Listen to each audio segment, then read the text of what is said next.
Cellou Dalein Diallo est candidat à la présidentielle du 18 octobre prochain en Guinée.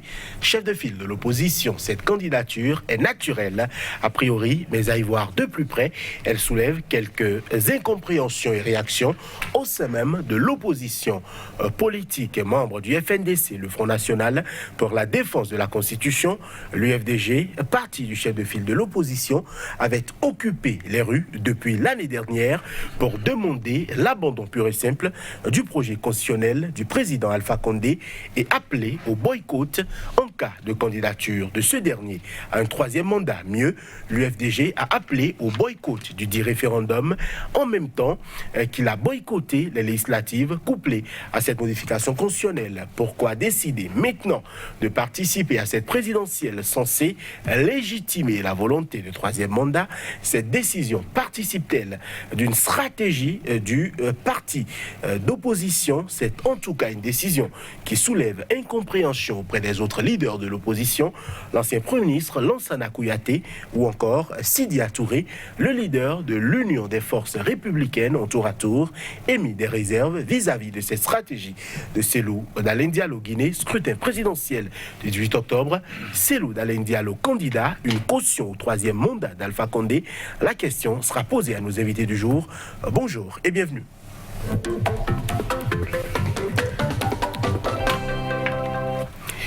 À nos côtés aujourd'hui, Lamine Sissé, bonjour. Bonjour, Johannes. Vous êtes écrivain, expert en communication politique. Face à vous, Dieudonné Lokossou, bonjour. Bonjour, mon cher ami. Un grand militant des droits de l'homme, vous êtes panafricaniste, ancien secrétaire général de la CSABD. Lamine Sissé, ma après question est pour vous. Cellou Dalein Diallo est candidat à la présidentielle d'octobre. Est-ce que c'est une candidature naturelle? Sa candidature, elle est à la fois surprenante et non surprenante. D'autant plus que sa candidature a des avantages et des inconvénients. Maintenant, je crois que son parti politique en conclave, la majorité a voulu qu'il soit candidat. Mais quand on tire des leçons du référendum, le référendum où on a... Tu sais, ils sont très intelligents. Hein? Ils ont couplé le référendum au législatif pour forcer l'opposition à aller y participer aux élections. Mais l'opposition a boycotté. Mais après, est-ce que les députés ne sont pas là? Quel résultat a tiré l'opposition? Ils ont eu des morts sans un résultat politique sur le terrain. Parce que Alpha Condé est prêt à même tuer tous les Guinéens pour sa constitution. Alors, donc, quand on tire des leçons de ce boycott, même les militants de Dalein Diallo, de son parti, sont très divisés par rapport à la situation. C'était pas facile pour qu'on lui dise d'aller aux élections. Alors maintenant, comme il est allé aux élections, il a dit dans son discours que c'est pour continuer à se battre contre sa candidature dans la rue et continuer à se battre dans les urnes. Donc, c'est avoir les deux volets de combat. Je suis candidat, mais Alpha Condé ne doit pas être candidat parce qu'il n'est pas légal. Il a torpillé la Constitution, mais tu es allé à la base de quelle Constitution? C'est à la base de la nouvelle Constitution. Donc il y a une contradiction, mais je pense que le volet politique de combat est probant. Maintenant, s'ils ne vont pas, s'il ne va pas, ce qui veut dire que ce qui s'est passé au référendum là, parce qu'Alpha Condé s'en fout, hein, que l'opposition parte ou pas là, que le monde entier lui dit je ne suis pas d'accord, l'essentiel est que lui soit président de la République. C'est ça son objectif. Alors si l'opposition ne va pas, le problème est que l'opposition doit avoir à imposer un rapport de force sur le terrain pour empêcher les élections.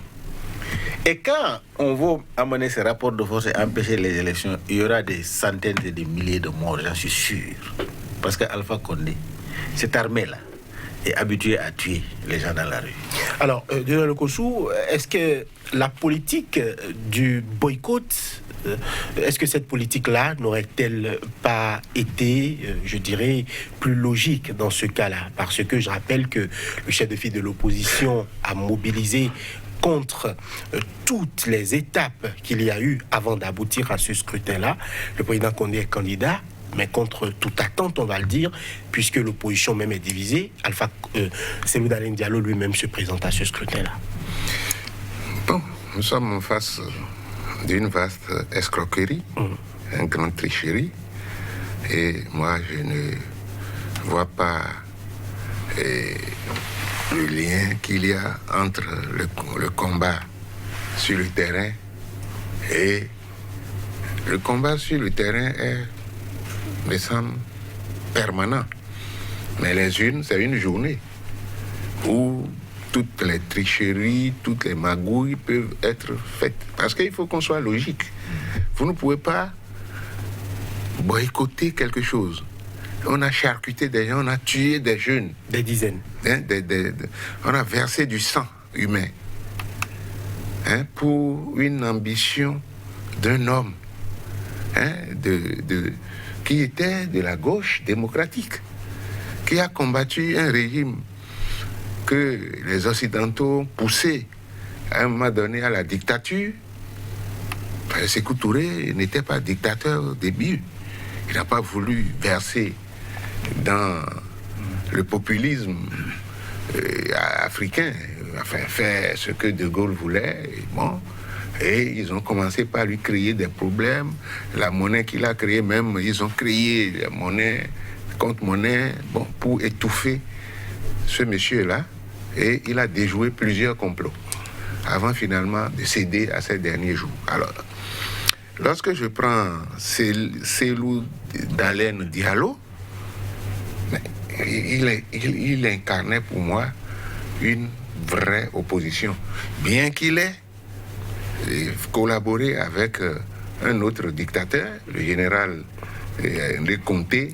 Lansana Conté. Bon, alors, il me semble qu'il a été Premier ministre. Tout à fait. De ce monsieur. Tout à fait. Donc, il a appris un peu la dictature là-bas.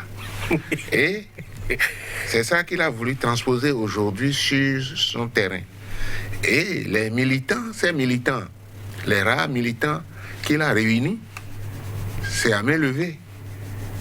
Un truc comme ça, ça devait être un bulletin secret. Un bulletin secret. Donc, et par vote. Tu ne peux pas baisser les bras, tout le monde a levé.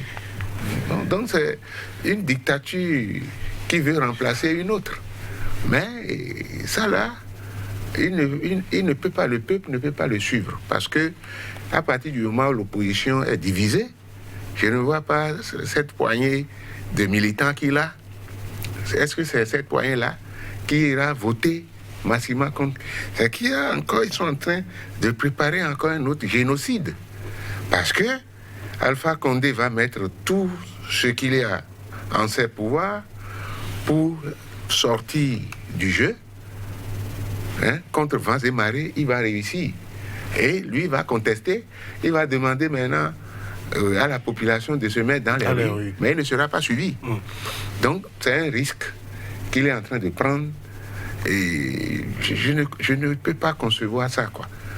Que tu aies vomi un référendum couplé avec les législations que vous avez boycottées, et toi seul, au lieu de faire tout en sorte pour qu'il y ait un ralliement des autres, mais il va en solo.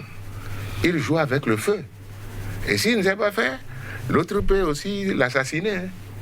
Donc moi je pense que en Afrique, il y a une phobie du pouvoir, et ce n'est pas seulement chez ceux qui détiennent effectivement les pouvoirs, mais l'opposition aussi. Est-ce qu'il a besoin forcément d'être président pour aider son peuple? Moi, je l'ai rencontré à Dakar, on a fait le même hôtel, on a échangé, et puis bon, j'ai dit, il venait de sortir d'une échauffourée, et puis bon, il a couru pour venir rester un peu à Dakar. Alors moi, je crois que la Guinée n'est pas encore sortie de la crise. Alors, le vrai problème qui se pose aujourd'hui, c'est un problème par rapport au principe. Je veux dire, le FNDC, le Front National pour la Défense de la Constitution, a été créé avec comme objectif de faire abandonner le projet de troisième mandat. Aujourd'hui, le projet de troisième mandat est en train de prendre corps.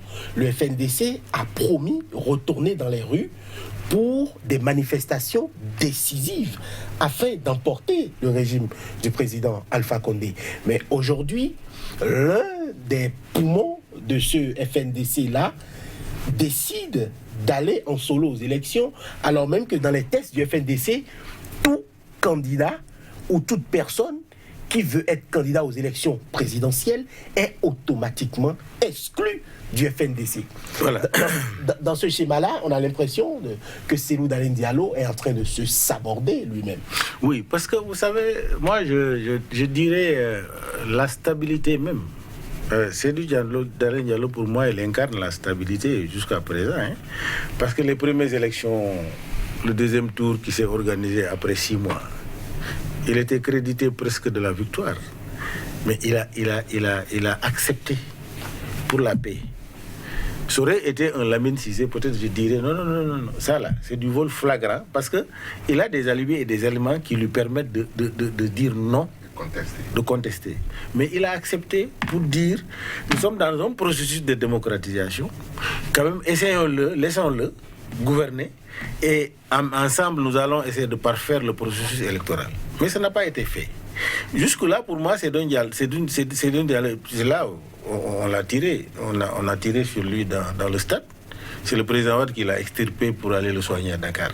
Alors, moi, je pense qu'il incarne la stabilité parce que il est en train de maintenir, n'est-ce pas, les militants de son parti dans un discours apaisé, dans un discours pas va-t-en-guerre, quoi. Mais maintenant, je crois que, comme le Mali l'a fait, comme vous l'avez dit, si l'opposition se réunissait autour de cette plateforme-là et dire on empêche toute élection, ils sont capables de le faire. Mais ils vont payer ça très cher parce que Alpha Condé va tuer des milliers de Guinéens. Parce que je sais que nous n'aurons pas ni la CEDEAO ni les autres institutions qui viendront au secours. Mais en quoi la candidature de Cellou Dalein Diallo solutionne ce problème? Maintenant, le problème est que, c'est-à-dire, c'est pourquoi j'ai dit il y a 2 volets. Le premier volet, c'est aller combattre ensemble dans la rue et se battre pour empêcher. Mais Cellou Dalein Diallo vient de s'auto-exclure. Non, j'ai dit c'est le premier volet.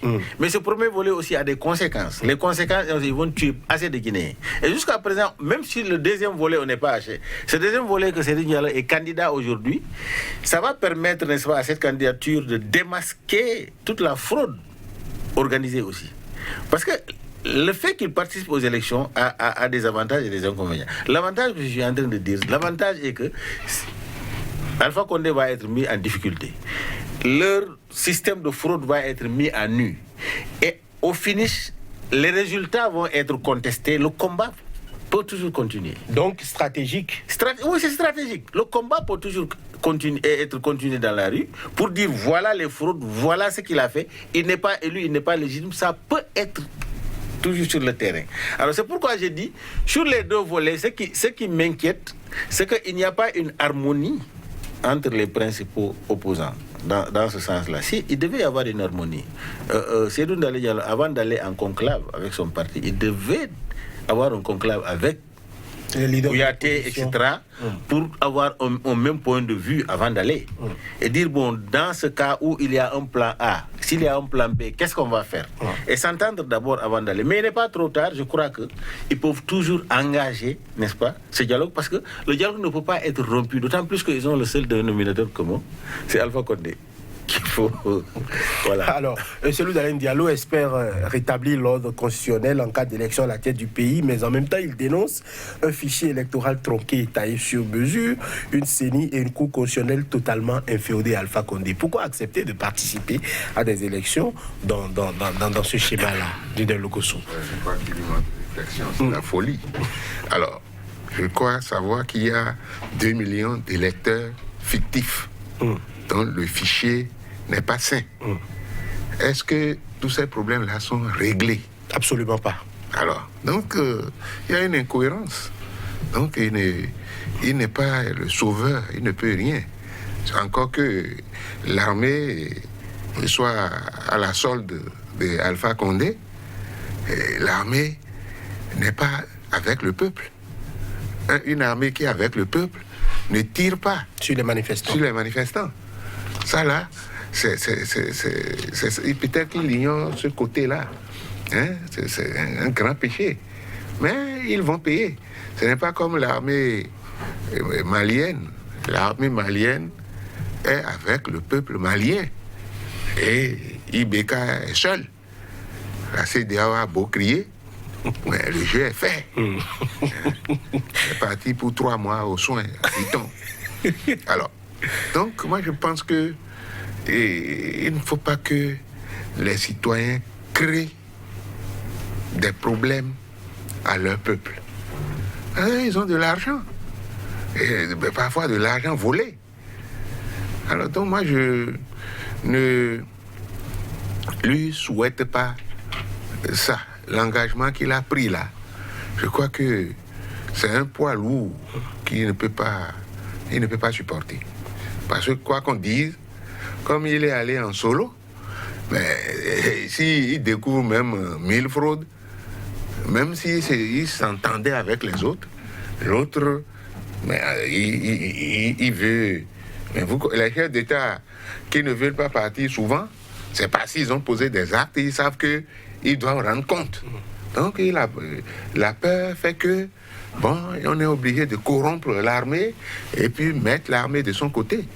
Alors donc, il aurait mieux fait de rester ensemble avec les autres. Alors, il a créé la fissure, la scission, et il a Alpha Condé contre lui, et il a l'opposition contre lui. Alors, je me demande même si, pendant tout le temps qu'il a fait du tapage, est-ce que ce n'était pas une taupe au sein de l'opposition? Il ne peut pas crier si fort, dire des choses que moi j'ai entendues, et qu'aujourd'hui, sans se réconcilier même avec Alpha Condé, il dit qu'il va être candidat. Il a mesuré ses chances de succès. Mais la fraude, c'est devenu une institution en Afrique. Ce n'est pas la Guinée. S'il sort... Parce que les gens sont contre le 3e mandat. Et maintenant, lui, il change la Constitution et il dit que on remet le compteur à 0. Bon, il n'a que 82 ans. S'il fait les 5 ans, ou je ne sais pas si c'est 6 ans qu'ils font, il faut voir ce que ça va devenir. Et il va encore faire. Quand il va finir cette étape-là, il va encore renouveler pour dire on va toujours remettre le compteur à 0, à 0, à 0. Donc, il y a des ambitions malsaines. Donc, moi, je n'ai pas encore vu en Afrique une élection claire. Il y a toujours des tripatouillages. Donc, bon, nous sommes des apprentis éternels en démocratie. Et puis bon. Alors, Lamine Cissé, la question que j'aimerais vous poser, est-ce que aujourd'hui cette candidature de celui d'Alain Diallo n'est pas, en quelque sorte, pour légitimer Alpha Condé dans sa volonté de 3e mandat? Non, Alpha Condé ne peut pas être légitimé, c'est pas possible. Il va faire les gymnastiques parce que dans tout le processus, il est illégitime. Mais un président qui tue des personnes pour se mettre... La candidature du chef de file de l'opposition crédibilise, puisque celui d'Alain Diallo est candidat sur la nouvelle République. Non, je ne refuse pas. Donc il le légitime. Non, je donne un exemple, par exemple, au Sénégal, le parrainage, tout ça là, le président Ouad, le chef de file de l'opposition, a demandé à ce qu'on boycotte. Nous, notre parti a dit non, c'est pas la meilleure façon de boycotter. Parce que pour connaître réellement comment est le fichier, comment ils ont organisé leur fraude, il faut le trouver sur le terrain. Nous sommes allés sur le terrain, ce qu'on a trouvé là, si on était au Dokor, on n'allait pas trouver. Parce qu'ils étaient seuls, ils allaient proclamer les résultats qu'ils veulent. Parce que le président Ouad a clairement dit qu'ils seront, dès le premier tour, ils partent au-delà de 50%. Parce qu'il connaît tout ce qu'ils ont. C'est chaos, oui. Mais nous le savons également. Mais est-ce qu'il faut leur laisser ce terrain-là? Il faut aller sur le terrain pour que, après, on a fait une évaluation. Aujourd'hui, automatiquement, le Macky Sall a demandé le dialogue politique pour pouvoir revoir le fichier. C'est un audit en ce moment-là. Ce qui se passe est qu'en Guinée, la situation de la Guinée est catastrophique, hein, parce que la Guinée est dans un processus de démocratisation. Malheureusement, on a des chefs d'État qui apportent des reculs démocratiques depuis que la Guinée est Guinée. Chaque chef d'État qui vient, il amène un recul démocratique. Maintenant, cette situation présente, moi je pense que, comment dirais-je, Cellou Dalein Diallo a mûrement, parce qu'il est le leader qui est beaucoup plus proche de la victoire que les autres leaders, ça c'est évident. Donc son ambition personnelle au détriment de l'ambition populaire. Non, je voudrais tout simplement dire que c'est aussi stratégique de trouver l'ennemi sur son terrain, de le combattre sur son terrain afin de débusquer tout ce qu'ils ont mis en place. Parce que ça va être mis à nu. Si par exemple ils ont fait des résultats préfabriqués, En allant aux élections, tu le seras, mais tu peux la savoir en restant chez toi. Oui, mais il y a déjà été, c'est pas comme s'il était un homme neuf. De toutes les façons, lui-même il a dit. Il y a été en 2010, oui, on sait les conditions dans lesquelles il a perdu. Il y a été en 2015, on sait comment il a perdu. Vous savez, qu'est-ce qui va changer concrètement ce qui va changer, les alibis, c'est que les résultats, c'est-à-dire les élections sont mal faites, les résultats sont tronqués, Alpha Condé n'est pas un président. Le combat continue sur ce principe-là. Avec qui? Ça a été un combat solitaire. Mais non. Pourquoi vous pensez que cette opposition-là ne va pas se retrouver? Non. Parce que l'opposition-là n'a pas, c'est-à-dire qu'ils n'ont pas d'intérêt aujourd'hui à se diviser. Parce que tout simplement l'autre est candidat. Non, ils n'ont pas l'intérêt. Parce que je connais Lassana Kouyaté, je connais Sidia. Sidia, c'est mon oncle. Lassana Kouyaté, je le connais, je travaille avec lui quand il était président on l'appelait en ce moment président pas la commission de la CEDEAO. Bon, mais on l'appelait secrétaire exécutif de la CEDEAO. Lassana Kouyaté est un panafricain. C'est-à-dire qu'il sait se mettre au-dessus des situations. Je l'ai expérimenté, on a beaucoup travaillé ensemble, mais je sais que c'est quelqu'un qui ne peut pas se mettre dans une situation de conflit avec l'opposition. Ils vont trouver un terrain d'entente, ils vont s'entendre. Parce que la candidature va être étudiée à leur niveau pour voir pourquoi cette décision, qu'est-ce que ça apporte et qu'est-ce que ça ne apporte pas, quelle forme de lutte maintenant il faut mener face à cette candidature. Je pense qu'il est mieux de tenir quelque chose et d'avoir de l'espoir sur un combat que de rien tenir et de laisser le boulevard ouvert à ce monsieur-là. Il va applaudir, il va coucher dans son palais et rire. Dire que tous les marabouts qui ont prié pour moi, là, leur prière a accepté. Alors, il ne faut pas lui donner cette occasion. Il y a des incompréhensions, évidemment. On en parlait dans les rangs de l'opposition. L'ancien Premier ministre Sansaya Kouyaté, vous en parliez, ou encore Sidia Touré, le leader de l'Union des forces républicaines, se sont prononcés. Sidia Touré dit le principe en mémoire des Guinéens morts lors des manifestations. Rien que pour cela, il faut respecter cet engagement contre la nouvelle constitution. Oui. Je suis parfaitement d'accord avec lui. Parce que l'autre, il a voulu dribbler les gens. Et moi, je continue de dire qu'il a été une taupe au sein de l'opposition. Alors, il ne peut pas se lever. Et puis, il a déjà déposé sa candidature. Il n'y a pas un ralliement autour. Mais lui, nous avons dit l'autre jour, tous les partis qu'on a ici, là, ils ont 50 militants. Non. D'abord, 50 000 militants. Où est-ce que vous allez trouver? Ils n'ont pas de carte, il n'y a rien. Tout le monde est militant. On est parfois, comme parfois les gens créent deux. On est militant ici et militant à droite, militant à gauche. Donc moi je crois que rien que pour le respect de la mémoire de ceux qui ont été tués en manifestant les mains nues, mais ils ont... Il faut respecter le principe et continuer dans le boycott. Oui. Mais quand vous me dites, s'il est présent, il va découvrir les fraudes, les machins ou ceci, mais ce n'est pas la première fois qu'il y va, non? Il fut une élection où il a eu un nombre élevé. Tout à fait. Mais au finish, comme par magie, l'autre est devenu président. Donc c'est pas du nouveau. Il sait qu'il ne va pas gagner. Et quel que soit, c'est pas en dénonçant les fraudes que la CEDEAO va dire, la CEDEAO n'a jamais déclaré un candidat. Quand mais il est en train de pleurer, il est même dans un champ, on a dit. Mais on se tait. On vous met devant le fait accompli et puis on applaudit. Alors, lorsque les gens souffrent, on tire sur les gens, mais les présidents, là, n'interpellent jamais leur père pour dire non, ce que vous faites là, ce n'est pas bon. On se tait. Alors, donc, moi, on est en train de saboter même la démocratie. Chaque fois qu'un individu prend le pouvoir par tricherie, eh bien, c'est le recul de la démocratie, comme tu l'as dit tout à l'heure. Donc, je suis parfaitement d'accord avec toi. Mais ce n'est pas... ça ne va pas être une découverte, un phénomène nouveau. Il faut intégrer la tricherie, les fraudes les magouilles dans le système politique africain, surtout lorsqu'il s'agit des élections. Doyen, il a parfaitement raison, parce qu'en fait, s'il avait dit ici en Afrique, il y a des pays qui sont des modèles en matière de démocratie. En Afrique de l'Ouest, on en a au Ghana ici. Depuis que Rawlings est allé à la C'est une exception. C'est une alternance apaisée. D'ailleurs, un président n'est pas sûr de faire 2 mandats.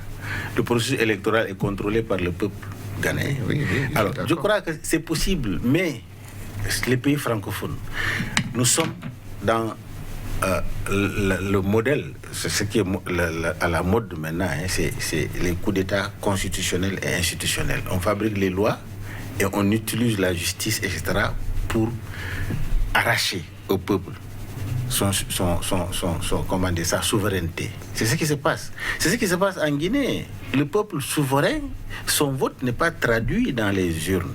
Alors, mais l'ultime solution, c'est ce que le Mali a fait aujourd'hui. Mais qu'est-ce que les chefs d'État de la CEDEAO sont en train de faire face à cette situation, doyen? Leurs sanctions là touchent le peuple ou c'est les dirigeants que ça touche? C'est le peuple malien. C'est un pays non littoral qui n'a pas de port. Et quand vous fermez les frontières et vous les axifiez, c'est pas le peuple qui souffre déjà. Vous êtes en train d'axifier. Alors, c'est pourquoi je dis, cette CEDEAO est une institution, on peut l'appeler le syndicat des chefs d'État. Parce que ça ne défend que les intérêts des chefs d'État. Regardez, vous pensez qu'il y a la démocratie au Niger? Non, il n'y en a pas de démocratie au Niger. Youssoufou est en train d'allumer le feu chez lui. Le fichier, la manière dont le fichier n'est pas contrôlé en Guinée, là, c'est la même chose. Ce qui se passe en Guinée, c'est la même chose au Niger. L'opposition est en train de s'organiser, il y a un feu qui s'allume, il y a un combat qui est au Niger. Vous quittez le Niger, vous prenez par exemple le Sénégal, c'est pareil. Ici au Bénin, qu'est-ce qui s'est passé? On a exclu l'opposition, toute l'opposition dans une élection présidentielle, et il y a des lois qui sont créées pour éliminer systématiquement l'opposition. Mais on n'en parle pas. Ce sont ces chefs d'État-là, Sénégal, Niger, Côte d'Ivoire, Bénin, c'est eux qui se réunissent pour dire qu'ils vont sanctionner le peuple malien qui a pris sa destinée en main pour dire nous ne voulons pas cette gouvernance. Alors que la démocratie, c'est le pouvoir par le peuple et pour le peuple. Mais ils sont là pour défendre un chef d'État. Ils sont en train de voir est-ce que Ibeka est bien traité, est-ce qu'il faut le libérer. Ils ne se sont pas posé la question, les morts, ceux que les militaires ont tués, quel est leur cas, et commanditer une enquête pour dire il faut qu'il y ait une enquête. Ça n'a pas été dans leur discours. Ça a été seulement dans la revendication des M5. Donc est-ce que nous avons des chefs d'État qui sont mus par notre intérêt ou qui sont mus par leur intérêt et l'intérêt des Occidentaux? La question fondamentale se pose à ce niveau-là. C'est pourquoi il y a une révolution des mentalités au niveau des populations. Et cette révolution-là, c'est ce qui les amène. Nos chefs d'État, les 95% ils sont impopulaires. Ils sont très impopulaires. Si le système de démocratisation est transparent, ils n'iront même pas au deuxième tour. C'est ce qui est la réalité. Mais le peuple est là pour faire face. Alors, aujourd'hui, nous allons revenir au cas guinéen. Est-ce que le FNDC, le Front National pour la Défense de la Constitution, n'est pas en train d'aller vers sa mort? Parce que l'UFDG n'est pas un parti lambda. Le parti de Cellou Dalein Diallo mobilise beaucoup au sein de du FNDC. Le FNDC qui a dit déjà exclu des membres pour avoir candidaté à ce scrutin de 2020-là. La candidature de Cellou Dalein Diallo constate donc une auto-exclusion du FNDC. Est-ce que la lutte n'est pas en train de mourir par la volonté du chef de file de l'opposition d'aller au scrutin? Non, moi je crois que il ne faut pas être pessimiste. Et les peuples ne sont pas bêtes. Les gens font une lecture correcte de la situation. Parce que il est parti avec une frange. Tout le monde dans son parti ne peut pas le suivre. Donc, le fait de créer cette scission-là, exprès, si les gens sont bien organisés, ils peuvent récupérer ces militants. C'est vrai, il est le parti le mieux organisé, mais avec le coup qu'il vient de faire, il perd sa crédibilité.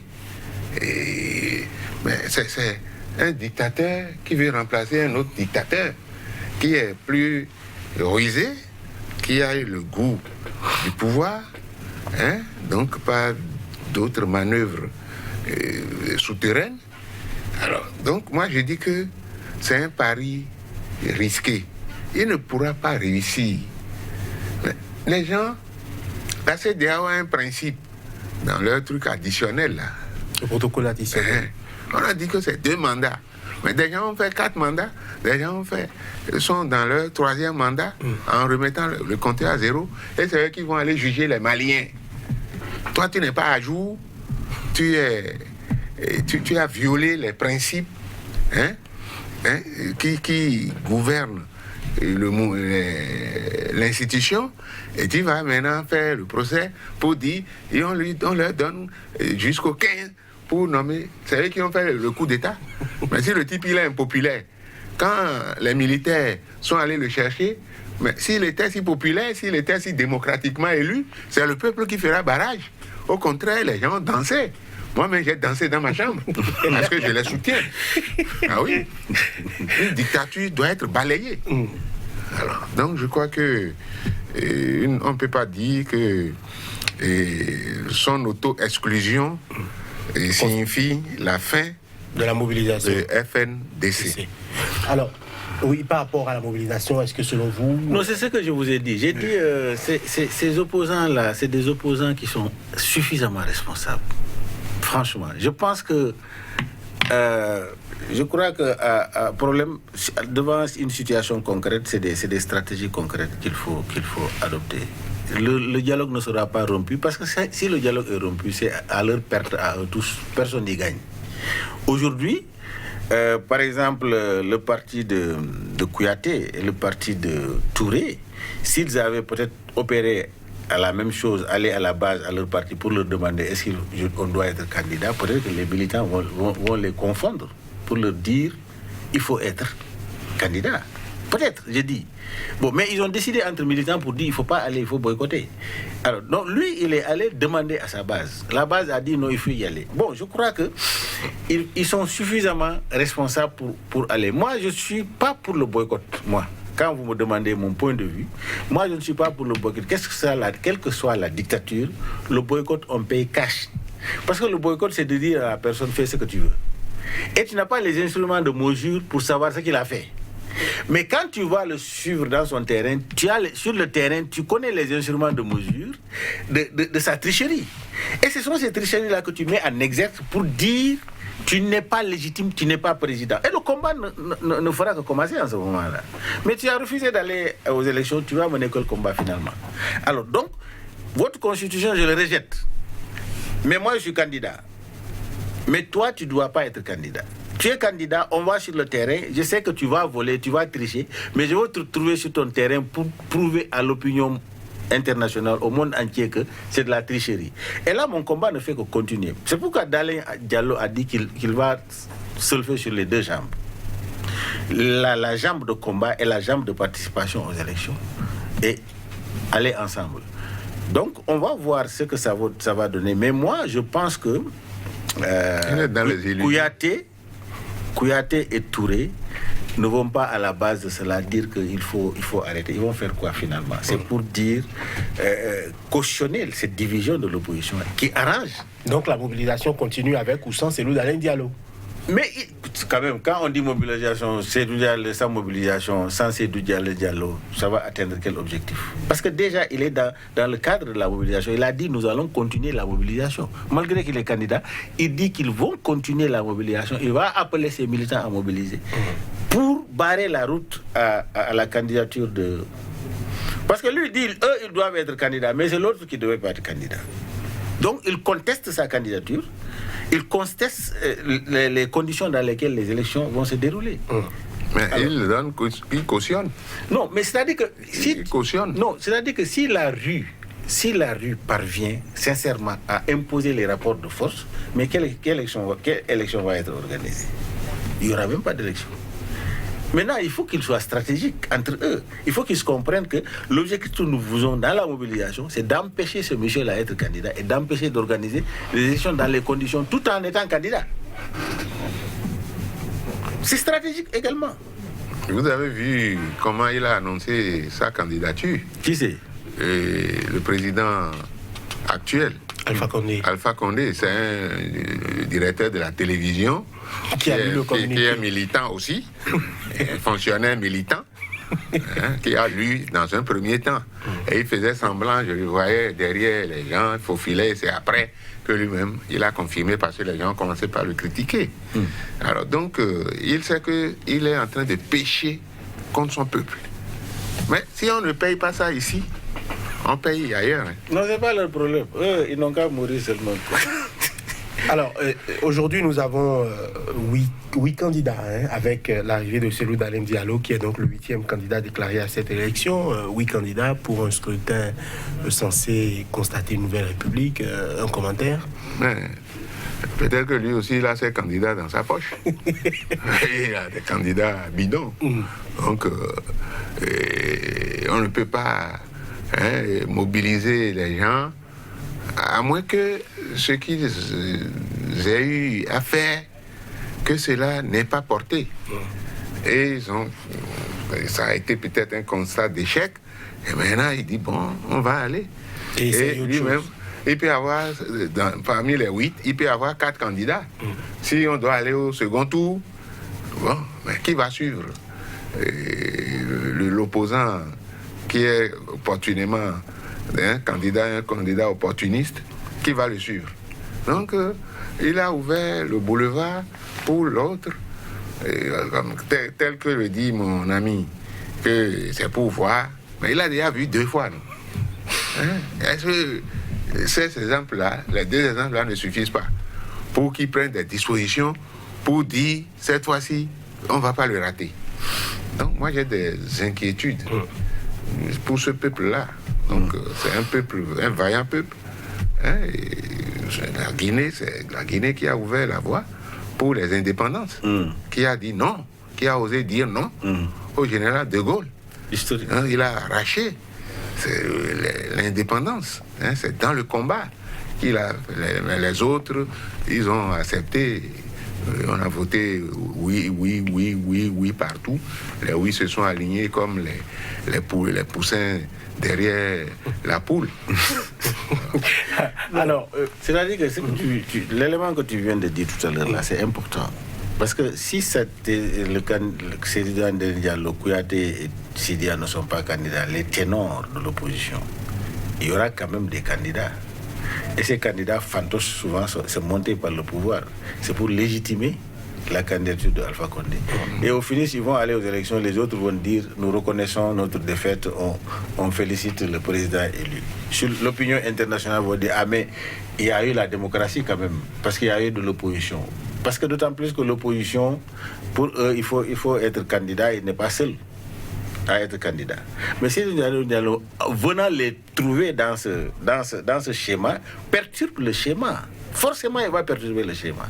Alors c'est pourquoi moi je dis, il faut l'analyser avec la tête froide et voir les avantages et les inconvénients. Si les avantages sont beaucoup plus importants que... Parce que sa candidature n'émousse pas le combat.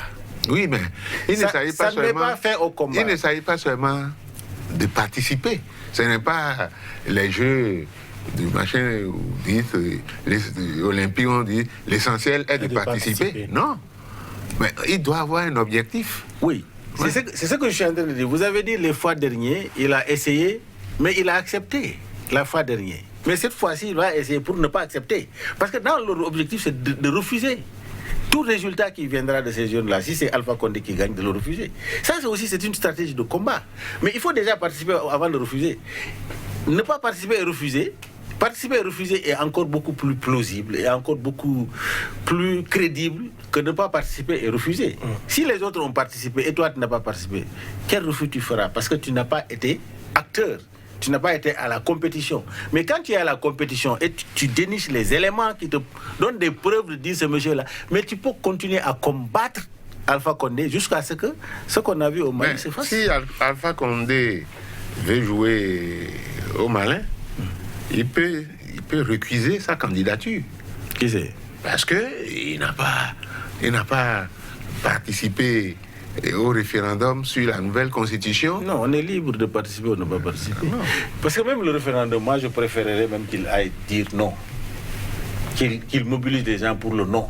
Si c'est ce Au lieu de leur laisser donner le résultat comme ils veulent. Ils devaient aller dire non et avoir des députés à l'Assemblée. Je préférerais d'ailleurs. Mais bon, comme c'était leur stratégie, il y a eu des morts. La logique est de continuer ce principe-là jusqu'au bout. Mais est-ce que le terrain leur demande d'aller jusqu'au bout? Quels sont les inconvénients? C'est pourquoi je dis la concertation n'a pas été suffisamment poussée à ce niveau-là. Je crois que peut-être qu'ils se sont réunis, ils ne se sont pas entendus. C'est l'une des dernières. Il faut que je vois ma base. Parce qu'il ne faut pas aussi démobiliser. Il faut se méfier de la base. Tout le monde. Non, le parti de Seydou Dalein Diallo est un parti organisé. C'est un parti qui a un objectif clair et net. Il cotise. C'est des gens qui participent. Ce n'est pas Seydou Dalein Diallo qui finance. C'est des gens. Vous savez, la diaspora guinéenne, elle est immense. Des millions, elle est immense. Mais c'est des gens qui cotisent beaucoup d'argent pour le parti là. Donc ils font partie intégrante. Seydou Dalein Diallo, ce n'est pas le parti où il dit c'est lui qui décide. Parce qu'il n'est pas le principal bailleur de fonds de son parti. Il y a des principaux bailleurs de fonds du parti. Il y a des Guinéens qui sont des milliardaires à l'extérieur, qui financent. Donc il faut les écouter. Il ne faut pas agir comme si... Moi je le comprends parce que souvent nous avons des partis où les militants ils sont autour d'un chef qui est le principal bailleur. Mais Seydou Dalein Diallo, son parti, il n'est pas le principal bailleur, c'est les militants qui cotisent. Alors le chef de l'État sortant a parcouru les quelques centaines de mètres qui séparent la présidence de la Cour constitutionnelle pour aller déposer physiquement son dossier déjà. C'est pour le faire enregistrer. Un commentaire par rapport au président Alpha Condé et visiblement... Non, Alpha Condé s'est confondu avec le pays. Il pense que la Guinée, c'est lui. Parce que quand un chef d'État arrive à ce niveau-là... Il représente les Guinéens. Non, mais non. Représenter les Guinéens, tu respectes la voix et la volonté des Guinéens. Quand tu respectes un peuple, tu sais que c'est le peuple qui m'a mis ici.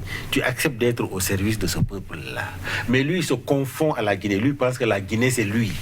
Parce qu'un chef d'État, il est en train de narguer les populations. Et tu vois, la grande majorité des Guinéens ne sont pas pour la candidature de Alpha Condé, troisième. Ils ne le sont pas. Mais maintenant, s'il veut avoir mesuré cela, il devait ouvrir suffisamment le processus de démocratisation, rendre ça beaucoup plus transparent, pour permettre qu'on lui batte dans les urnes. Il estime l'avoir fait. Il n'est pas un parlement monocolore. Il est allé au référendum. Ce n'est pas lui qui a empêché l'opposition de pratiquer la politique du boycott. Non, ça, c'est dans les usages.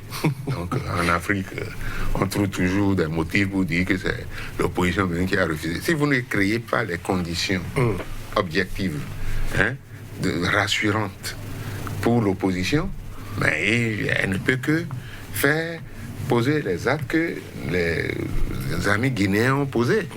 Il ne s'agit pas seulement... Mais combien de personnes... L'élection est volontaire en France, par exemple. Mais moi, je n'ai jamais entendu un boycott. Et pourquoi, depuis 1960, c'est toujours en Afrique qu'il y a des contestations quand on fait des élections? Et nous avons des institutions qui... Il suffit que quelque chose arrive, la France va dire, bon, nous suivons ça attentivement, bon, on s'aligne sur la position de la CEDEAO. Moi, j'ai vu hier le président Ouattara rendre compte à sa façon sur leur fameuse rencontre de Niamey. Bon, donc, rien ne vaut la liberté. Quand je dis que on ne fait pas la démocratie avec la faim, certains se complaisent à dire, bon, Lokossou, lui, ne parle que de la faim. Mais je ne peux que parler de la faim. Si la population ne mange pas. Moi, je suis dans le peuple. Voilà, vous êtes dans les locaux sous, vous êtes panafricaniste, ancien secrétaire général de la CSA Bénin. Face à vous aujourd'hui, Lamine Cissé, écrivain expert en communication politique. C'est déjà la fin de ce plateau consacré à l'actualité politique en Guinée. À très bientôt pour un autre numéro de votre émission. Merci.